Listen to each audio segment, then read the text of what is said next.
Welcome the our channel. Today we how to log into M1 Finance portfolio account, fast access step by step clearly. To log into your M1 Finance portfolio account, start by opening your preferred web browser. In the address bar, type in www.m1finance.com and press enter. Once the M1 Finance homepage loads, look for the login button at the top right corner of the page. Click on the login button. You will be redirected to the login page. Enter your registered email address in the first field. In the second field, input your password.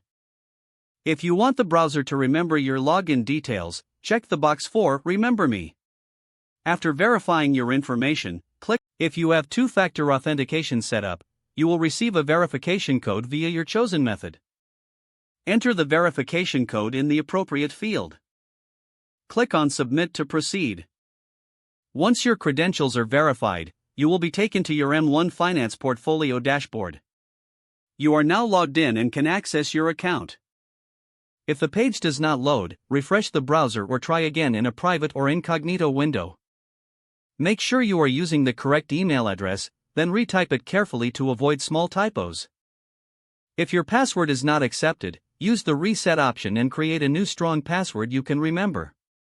Check your spam folder for verification or security emails, then complete any requested confirmation steps. Enable two-factor authentication if available to improve account security and reduce unauthorized access risk. After signing in, review your profile details so your contact information and settings are accurate and current. If you see an error message, note it down and try again after restarting your device and internet connection.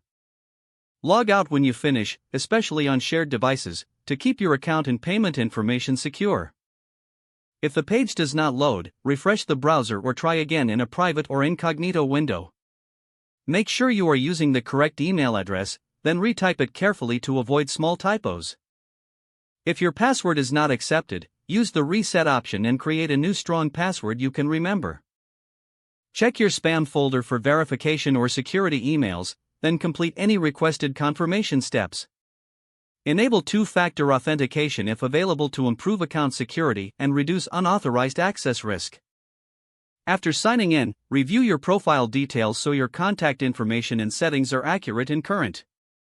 If you see an error message, note it down and try again after restarting your device and internet connection.